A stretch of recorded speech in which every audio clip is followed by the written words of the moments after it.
Das ist das Endergebnis, Leute. Wenn ihr auch Sulu-Köfte machen wollt und es so aussehen soll, dann schaut dieses Video bis zum Ende.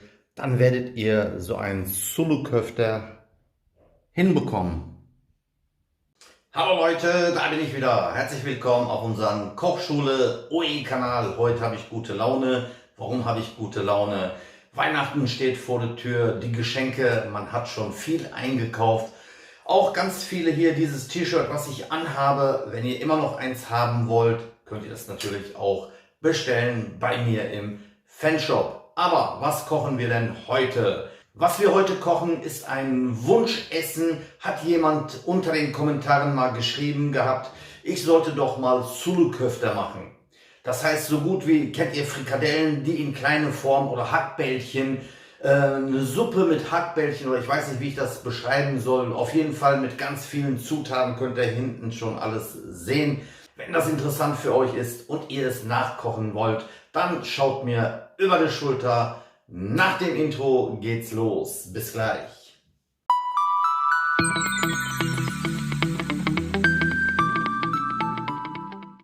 Es wird auch einen Pilau dazu geben, den habe ich hier schon vorgefertigt. Der ist hier am Ruhen, wie ihr sehen könnt. Wie das gemacht wird, habt ihr ja schon gesehen. Ansonsten verlinke ich euch das auch. Aber jetzt, was machen wir hier? Wir brauchen Hackfleisch. Ich habe hier 300 Gramm Hackfleisch. Dann habe ich hier 3 Möhren, 2 Tomaten, eine rote Paprika. Das hier sind Süßkartoffeln, Leute. Ihr könnt auch ganz normale nehmen, aber ich wollte mal nicht immer was die anderen machen, was Außergewöhnliches machen. Eine Zwiebel und ein bisschen Erbsen. Die kommen dann nachher auch rein. So Leute, es geht los. Ich habe hier so ein so ein Schaber wollte ich. Ich weiß nicht, wie ich immer so auf so komische Sachen komme, Leute. Auf jeden Fall habe ich hier eine halbe Zwiebel. Die werden wir mal hier mit fein hier einfach mal hier so rein raspeln. Ah, jetzt weiß ich auch ein Wort wieder. Raspel ist das. Ja, am besten so schön fein.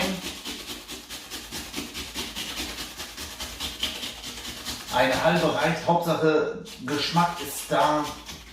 Das soll ja keine Frikadellen werden, ja. Und der Saft hier von der Zwiebel und so, das gibt dann eine besondere Note.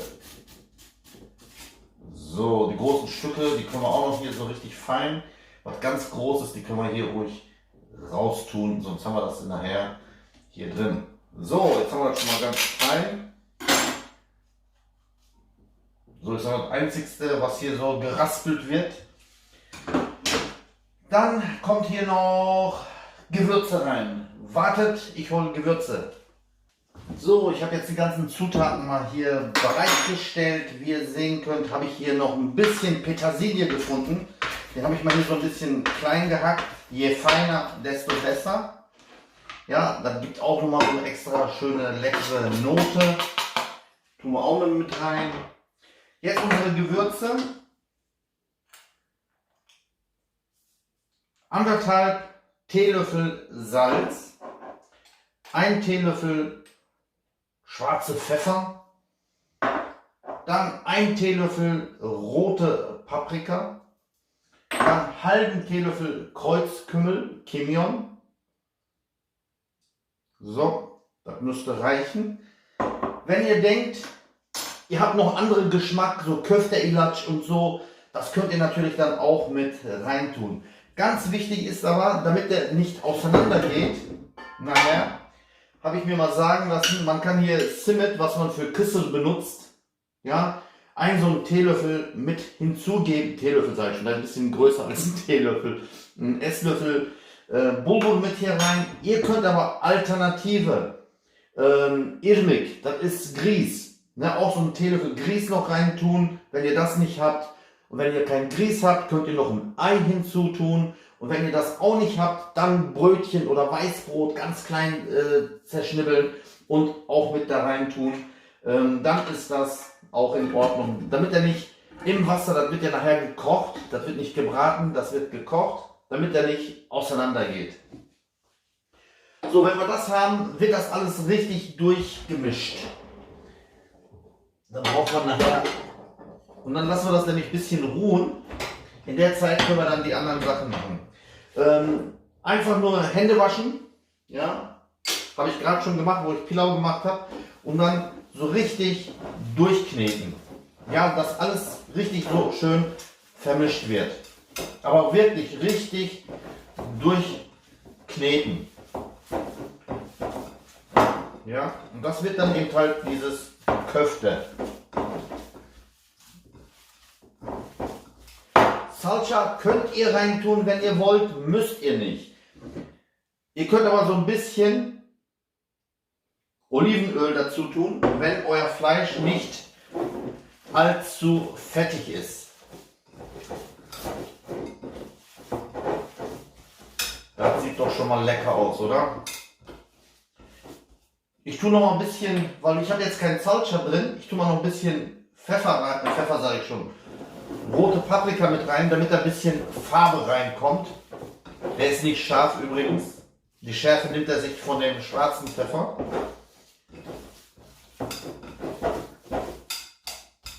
So, das müsste reichen. Das lassen wir jetzt erstmal zur Seite erstmal stehen. Jetzt kümmern wir uns um den Rest und ihr bleibt dran und ich räume hier erstmal auf. So, wir fangen mal mit den Zwiebeln an. Wie das geschnitten wird, wisst ihr jetzt ja mittlerweile. Einfach hier so dreimal hier so längs. Die eine Hälfte Zwiebeln tun wir jetzt auch noch mit rein. Hier ist noch ein bisschen Petersilie, aber ist nicht schlimm. Die werden hier einfach fein gehackt.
So, dann kommen die Paprika dran. Bei den Paprikas könnt ihr versuchen, die nicht ganz fein zu schneiden. Einfach mal so in der Mitte durch. Und dann auch so Art Würfel. Ja, ein bisschen so große Würfel. Weil die Kartoffeln, die werden dann auch so geschnitten. Und die Köfters, die da drin dann schwimmen, die werden dann auch ungefähr so groß sein. So, dass man eine Einheit hat. Ich weiß nicht, ob ihr wisst, was ich meine. Wie ihr wisst, Auge ist ja mit. So, die werden wir nämlich alles gleich zusammenbraten. Dann die Tomaten. Auch natürlich einmal, zweimal, dreimal. So dass sie auch so eine Art Würfel ergeben.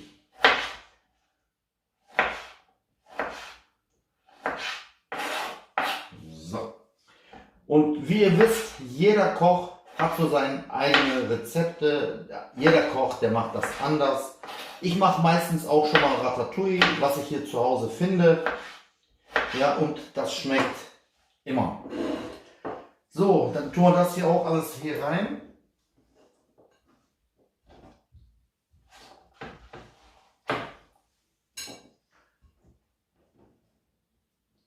Dann geht es nämlich weiter. Jetzt arbeiten wir mit dem Sparschäler. Jetzt kommen die Süßkartoffeln dran. Wie gesagt, ihr könnt auch normale Kartoffeln nehmen.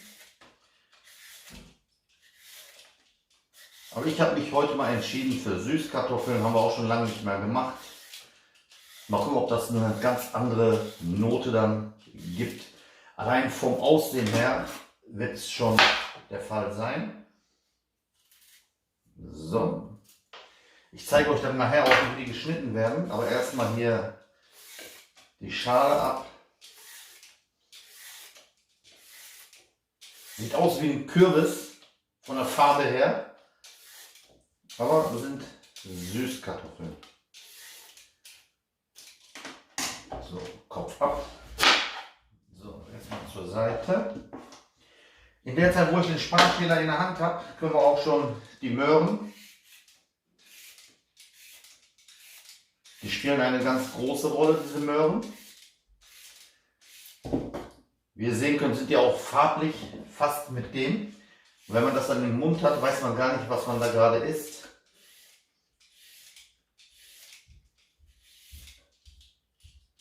Das ist auch so eine Art Winteressen eben halt. Wenn es draußen kalt ist, hat man da so eine Suppe. Letztens habe ich jemanden aus der Schweiz, sie meinte, sie macht Murtensuppe. Mal gucken, ob ich das auch hinkriege. So eine Art Murtensuppe. So, Kopf ab. Die können wir einfach so rund, wie sie sind, schneiden. Ja, das geht eigentlich ratzfatz. Nicht so dünn, nicht so dick. Einfach mal.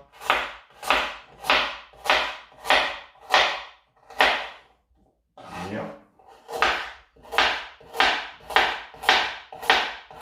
Ich habe 3 Stück genommen, das wird schon fast zu viel sein, aber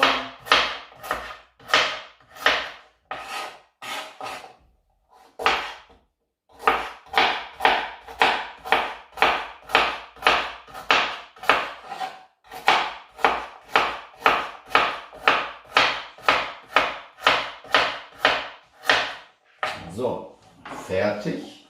Die kommen nämlich als erstes gleich dran. So, die tun wir hier zur Seite. Jetzt zeige ich euch nochmal, wie wir die schneiden und dann können wir schon direkt loslegen. Die am besten jetzt erstmal so in der Mitte. Mal gucken, boah, der ist ganz schön hart, ey. Ich sagte fast schon wie ein Kürbis. So, jetzt haben wir den mal in der Mitte. Einmal und am besten auch nochmal zweimal. So, dass es so eine Viereck ergibt. Das meinte ich vorhin. Wenn ihr guckt, ja, gleich, Tomate auch gleich und auch gleich. Ja? Und so schneiden wir alle. Damit das Video nicht allzu lang ist, schneide ich das ab hier gleich ab und mache den dann gleich, so wie den hier auch. Der kämpft nur noch hier mit. Ich habe auch einen komischen Messer heute erwischt. Wollte ich was ganz Gutes tun. Der ist mir zu dick. Den können wir dann hier auch noch mal in der Mitte schneiden. So.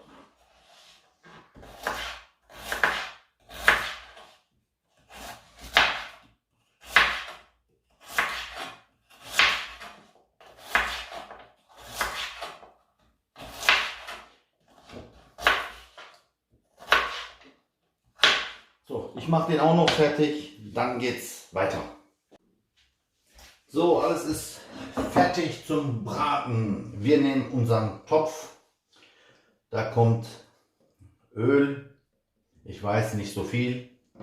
Jemand wird jetzt wieder sagen, du tust so viel Öl rein. Aber nein, Olivenöl ist gut. Ist auch Ende. Immer bis der Boden bedeckt ist. Ja, nächstes Mal. Ersatz ist natürlich schon da. Bei mir gibt es nur leckere Olivenöl. So, als erstes braten wir hier unsere, was wohl? Karotten. Genau, Leute. Die Karotten sind als erstes dran, weil die ganz härter sind als alles andere. Deswegen müssen die ein bisschen angebraten werden. Durch diese Anbraterei erspart ihr euch nachher viel Zeit.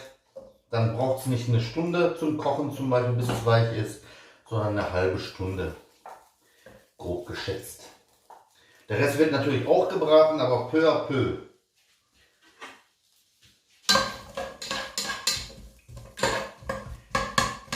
So, ich versuche das Video dann immer ein bisschen zu schneiden.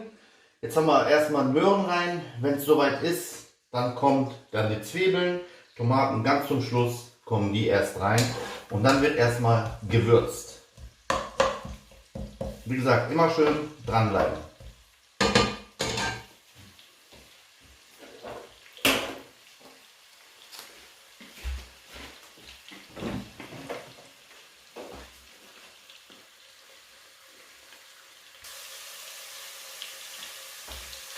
Wie ihr sehen könnt, hat sich die Farbe schon geändert, auch vom Öl die Farbe. Ja.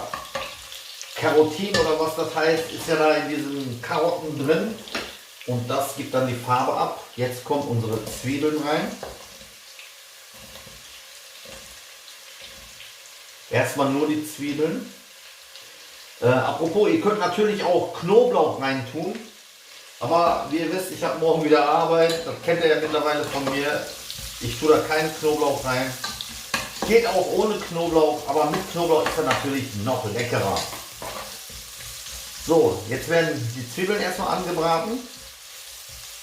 Ich mache immer ein bisschen Stopp, damit das nicht zu lang wird. Wenn die Zwiebeln so ein bisschen goldig werden, dann sind die fertig. Aber bei der Gelegenheit, guckt mal Leute meinen Pilau, wie der wieder geworden ist. Guckt, das dampft sogar noch. Hier ist nichts gefegt, das habe ich ja vorher schon. Vielleicht mache ich im Anschluss noch ein einminütiges Video, wie ich das gemacht habe, nochmal rein. Ist auch schon fertig. So, jetzt können wir die Tomaten und die Paprika hier rein tun.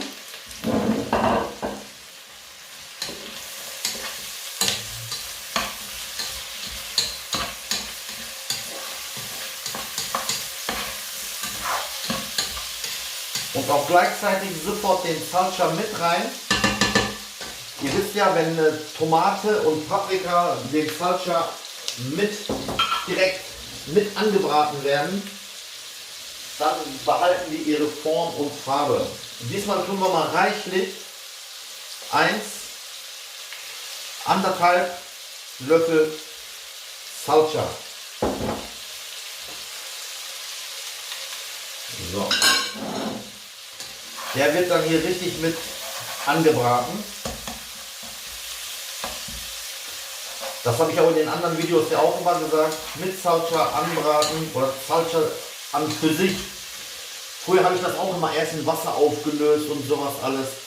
Aber obwohl ich habe nie Probleme mit Magen, das soll, wenn jemand Probleme mit Magen hat, soll das besser sein, wenn man das anbratet.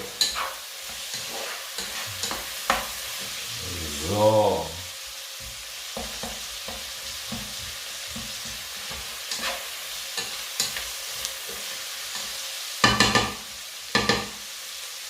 Jetzt können wir ganz zum Schluss auch unsere Süßkartoffeln rein tun. Wenn ihr mit normalen Kartoffeln macht, achtet bitte darauf, dass ihr kein mehlig kochende kauft, sondern fest kochende.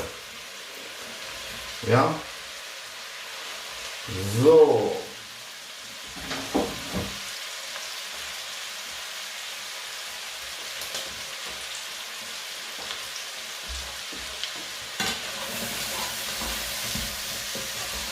Jetzt wird alles nochmal mit Salsa nochmal so angebraten, dass auch die Süßkartoffeln vom Salsa was abbekommen.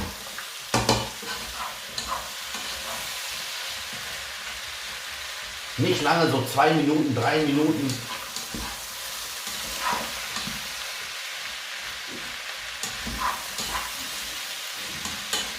Das sieht doch jetzt schon mal lecker aus, Leute, oder? Und ihr müsst euch vorstellen, hier kommt gleich Wasser drauf. In der Zeit, wo das anfängt zu kochen, dann können wir uns an die Köfters machen, weil hier kommen ja noch Fleischköfter rein. Nicht vergessen, die haben wir ja zur Seite gelegt. Deswegen alles Schritt für Schritt. Die Köfters kommen dann ganz zum Schluss. So.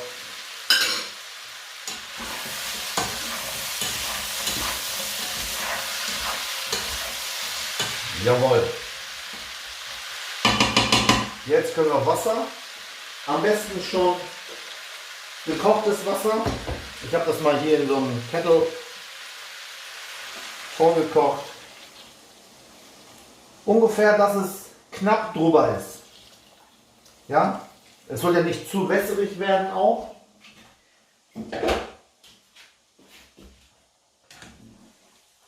Abschmecken und so tun wir erst gleich. Wenn es anfängt zu kochen, dann schmecken wir ab und dann kommen die Köfters rein. Hier können wir jetzt Deckel drauf und wir begeben uns dann direkt auf die andere Seite für die Köfters. So, kommt mit. Es geht weiter, Leute. Ich habe hier mal Mehl, ganz normal Mehl, so dünn hier aufgetragen. Hier kommen die Köfters gleich rein. Die Köfters, wie sich das anhört. Es gibt verschiedene Arten. Ihr könnt die vorher aber erstmal richtig so kneten. Dann könnt ihr die so rollen. Muss jetzt kein Kunstwerk werden, ja, aber einfach mal so hier da dran. Einfach mal versuchen immer, dass man die gleiche Form hat. Ja, einfach mal so rollen und hier reinlegen. Wie gesagt, gut kneten vorher, das ist das A und O, damit der nicht auseinander geht. Bin mal gespannt, ob der auch tatsächlich nicht auseinander geht. Und wenn, ist ja auch nicht schlimm. Der ist schon am Kochen da hinten. Ich mache mal alles fertig, ihr könnt mir vielleicht so zugucken sogar. Aber wichtig ist, richtig kneten. Ich sehe schon, da habe ich nicht richtig geknetet, da geht er schon auseinander. Aber durch diesen Grieß, was wir, nicht Grieß, wenn wir Grieß gehabt hätten, wäre besser gewesen, weil meine Mutter macht immer, ich kann mich erinnern, immer mit Grieß hat sie das gemacht.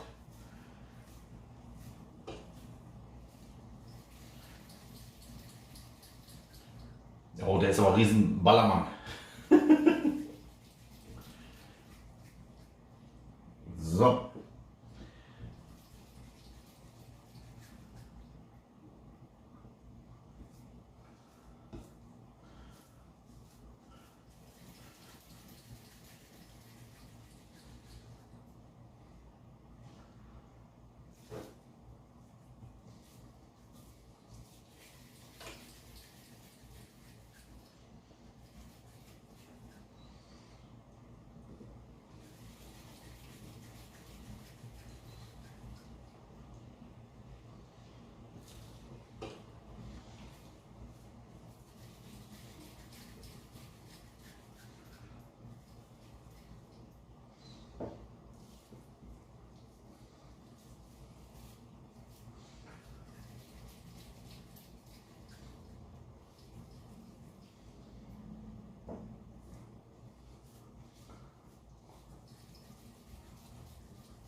So Leute, fertig.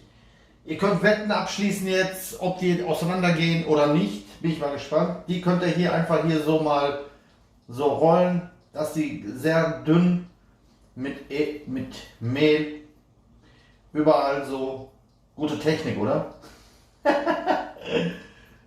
So. Der eine will nicht richtig rollen. So, fertig. Jetzt machen wir mal Probe, wie weit die Kartoffeln sind. So Leute, die Kartoffeln, ich habe mal gerade eins rausgeholt, könnt ihr einfach so rausholen. Einfach mal so mit Dings. Ich habe gerade eins schon, wie ihr sehen könnt, schon zerdrückt. Ja, ist fertig. Also der ist kurz vorm ganz weich sein, das reicht. Ich habe hier Etsuyu, ja, zusätzlich nochmal so eine Art Bouillon. Hier ist auch Salz drin, deswegen mit Salz erstmal sparsam umgehen. 2 Bouillon rein. Dann nehmen wir Kurkuma, einen halben Teelöffel.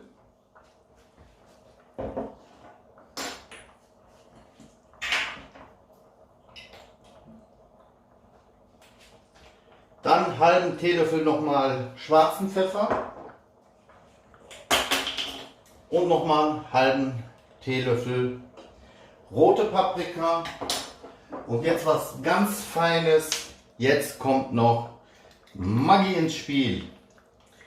So, wenn wir das jetzt alles durchgerührt haben, jetzt können wir ruhig mit einem Löffel. Ja, Wasser ist auch noch genug drin. Kann sein, dass wir vielleicht noch ein bisschen Wasser hinzutun müssen.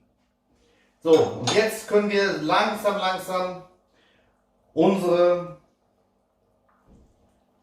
ja, das sieht doch schon mal gut aus. Einfach mal hier so reinplumpsen lassen. Unsere Hackbällchen. Ja, definitiv müssen wir noch ein bisschen Wasser drauf tun, ich sehe das schon. Da bin ich aber mal gespannt, ob die auseinandergehen oder nicht. Ja, wir tun noch ein bisschen Wasser rein, die schwimmen ja noch nicht mal. Aber da ist auch gut so, erstmal, damit die sich binden. Wasser können wir gleich drauf, dann schwimmen die schon in Wasser. Weil wenn wir jetzt hier anfangen, hier so zu rühren, dann gehen die erst recht auseinander.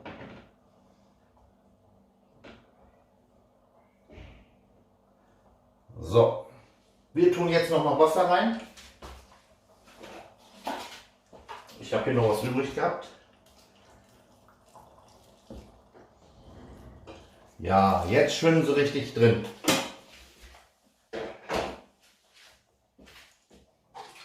So auf schwache Hitze. Einfach mal so erstmal ohne was zu machen köcheln lassen. Und dann schmecken wir nachher ab und gucken, ob die auseinandergehen oder nicht. Da sind wir schon fast fertig. Pilau ist auch da. Ich habe wieder jede Menge hier aufzuräumen. Bleibt dran. So Leute, mal gucken, wie es aussieht.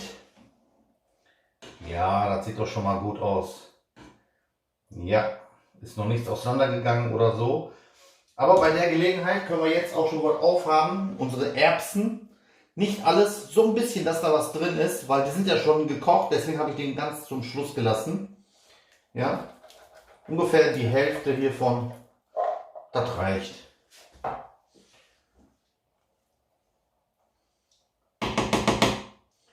So, wir können auch gleich abschmecken und dann ist er fast fertig.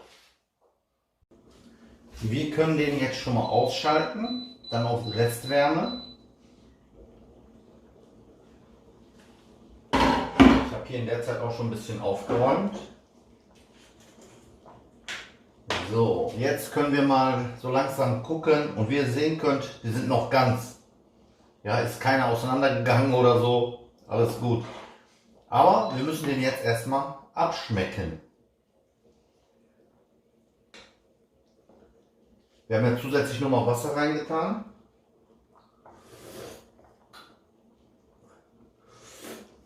Oh ja, da fehlt noch einiges. Ihr könnt jetzt nach eurem Gaumengeschmack, wenn ihr meint, es ist okay, so lassen. Ansonsten, bei mir fehlt ein bisschen Maggi.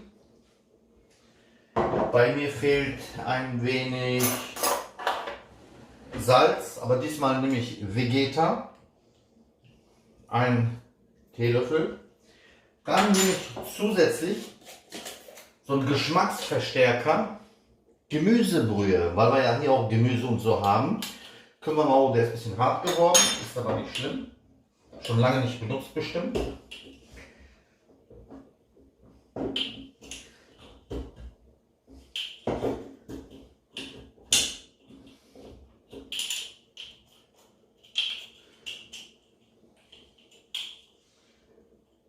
Viel habe ich nicht rausbekommen, der war echt hart.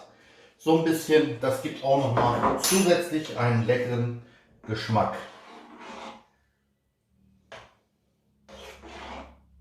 So, wir lassen das noch ein bisschen aufkochen und dann noch mal abschmecken dann müsste es gut sein. Dann ist es servierfertig und wir sehen uns bestimmt am Tisch wieder. Jetzt habe ich hier wieder rumgesaut. Herzlich willkommen am Tisch, Leute. Wie ihr sehen könnt, es ist mir wieder gelungen. Die Köfter, die sind heil geblieben, nicht auseinandergegangen, wie vermutet. Aber wie gesagt, wenn Mehmet Oje das macht, dann klappt's. Jetzt könnt ihr natürlich nach eurem Gaumengeschmack würzen. Ihr wisst ja, ich esse es mal gerne mit viel schwarze Pfeffer. Der ist nicht ganz so scharf, aber ich kann den ein bisschen schärfer machen. Jetzt der große Moment natürlich, die Probe. Fangen wir mal erst mit den Kartoffeln und Möhrchen und so an.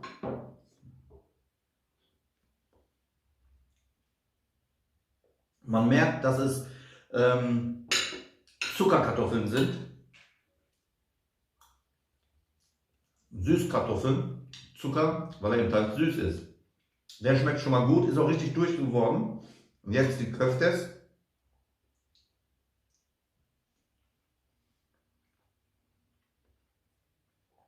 Oh ja, wirklich, wirklich lecker. Kann ich nur empfehlen. Und der Pilau, wie immer, das hänge ich jetzt mal am Anschluss, nicht sofort abschalten. Könnt ihr noch mal gucken, wie ich den Pilau gemacht habe. In einer Minute habe ich den euch noch mal gezeigt.